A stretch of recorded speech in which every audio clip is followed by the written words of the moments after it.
क्या आप जानते हैं कि आज से तकरीबन 10 से 12 हजार साल पहले जमीन पे हाथी की एक ऐसी किस्म मौजूद थी जिसे मेमथ कहा जाता था और इनका कद तकरीबन 13 फुट था। हाथी की ये किस्म बालों से भरी हुई होती थी। इनके दांत भी काफी लंबे होते थे, लेकिन आज ये जमीन पे मौजूद नहीं है और खत्म हो चुके हैं। अब आप सोचेंगे कि हमें कैसे पता कि वो इतने बड़े थे और वो बालों से भरे हुए थे। ये इतनी जानकारी हमें कैसे हुई? दरअसल हमें इनकी कुछ बाकियात मिली और 1948 में नॉर्थ अमेरिका से हाथी का मम्मीफाइड बच्चा मिला। ये देखने में बिल्कुल एक नॉर्मल हाथी जैसा बच्चा था, लेकिन यहाँ इसमें कुछ चीजें हाथियों से अलग थी। जैसा कि गौर किया गया कि इसके कान आज के मॉडर्न हाथियों के कानों से छोटे थे। इसके अलावा ये भी मालूम हुआ कि इनके दांत आज के हाथियों के दांतों से बहुत लंबे थे। आज के हाथी के दांत की लंबाई ज्यादा से ज्यादा 11 फीट 7 इंच नोट की गई है, लेकिन मेमथ के दांतों की लंबाई 16 फीट तक भी हो सकती थी। अब चूंकि ये बहुत ठंडे इलाकों में पाए जाते थे, इसलिए आप इन्हें बर्फानी हाथी भी कह सकते हैं। वैसे नॉर्मली आजकल के हाथी भी बड़े सख्त जान हैं और ये -40 डिग्री सेल्सियस तक की ठंड बर्दाश्त कर सकते हैं, लेकिन चूंकि मेमथ था ही ठंड का जानवर, इसलिए वो -50 डिग्री सेल्सियस की ठंड भी आराम से बर्दाश्त कर सकता था। असल में इतनी ठंड में रह सकने की वजह इनके जिस्म पे मौजूद बड़े बड़े बाल भी थे और इनके ये छोटे कान इनके जिस्म की गर्मी को जाया नहीं होने देते थे। लेकिन एक बात जो इन हाथियों के बारे में मिस्ट्री बनी हुई है कि आखिर इनको हुआ क्या, इस सवाल का कोई कंफर्म जवाब हमारे पास नहीं है, लेकिन साइंटिस्ट इसके मुतालिक 2 थ्योरीज पेश करते हैं। पहली ये कि हो सकता है इंसानों ने इनका बेतहाशा शिकार किया हो, क्योंकि इंसान जमानों से इनके दांतों के चक्कर में इनका शिकार करते चले आ रहे हैं। सो हो सकता है कि इंसानी शिकार की वजह से ये खत्म होते चले गए।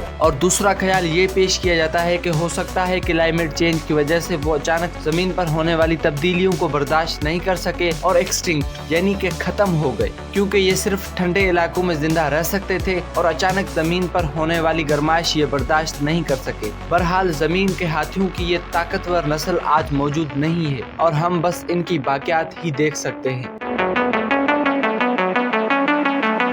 दूसरे नंबर पर हम बात करते हैं जमीन के खुश्की पर रहने वाले दूसरे सबसे बड़े जानवर गेंडे की। गेंडा भी एक बहुत बड़ा और ताकतवर जानवर है। इनकी भी जमीन पर 5 किस्में हैं और इनका वजन 3 टन तक बढ़ सकता है। लेकिन जिस तरह मैंने शुरू में आपको हाथियों की एक नस्ल के बारे में बताया कि इनके जिस्म पर बहुत ज्यादा बाल होते थे, बिल्कुल इसी तरह गेंडों की भी एक ऐसी नस्ल मौजूद थी जिनके जिस्म पर बहुत बड़े बाल थे। इन्हें जायंट वोली राइनोज के नाम से जाना जाता है। गेंडों की ये नस्ल भी बहुत ठंडे इलाकों में रहती थी, लेकिन ये गेंडा आज के गेंडों से मुख्तलिफ था, क्योंकि इस गेंडे का सर और इस गेंडे के सिंग आज के गेंडों से बड़े थे और साथ ही इसका जिस्म आज के गेंडों से ज्यादा मजबूत था। ये ज्यादा वजनी भी था, लेकिन आज के गेंडों के मुकाबले में इसकी टांगें जरा छोटी थी। लेकिन जैसे हाथियों की नस्ल के बारे में हमें ये नहीं मालूम कि क्या इन्हें इंसानों ने खत्म किया या फिर वो क्लाइमेट चेंज की वजह से फना हुए। अलबत्ता गेंडे के बारे में हमें ये कंफर्म है कि ये क्लाइमेट चेंज की वजह से ही खत्म हुए थे।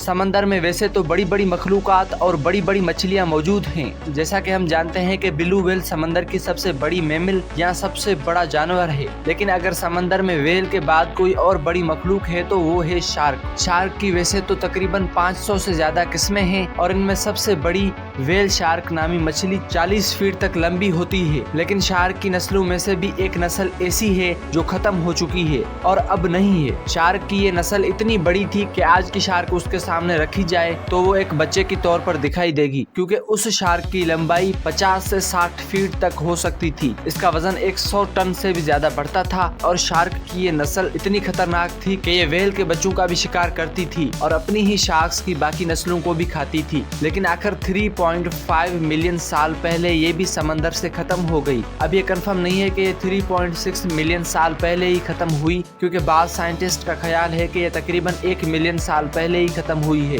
लेकिन सवाल ये है कि आखिर ये शार्क खत्म हुई क्यों? अब इस बारे में ये ख्याल किया जाता है कि जिस तरह ये बाकी शार्क्स को खाती थी, बिल्कुल इसी तरह शार्क्स की कुछ खतरनाक किस्में इनके बच्चों को भी खा जाती थी और शार्क्स की बाकी नस्लों ने इनके बच्चों को खा खा कर इनकी नस्लों को बढ़ने से ही रोक लिया और इस तरह ये बहुत तेजी से एक्सटिंक्ट हो गए, क्योंकि इनकी नस्ल आगे बढ़ ही ना सकी।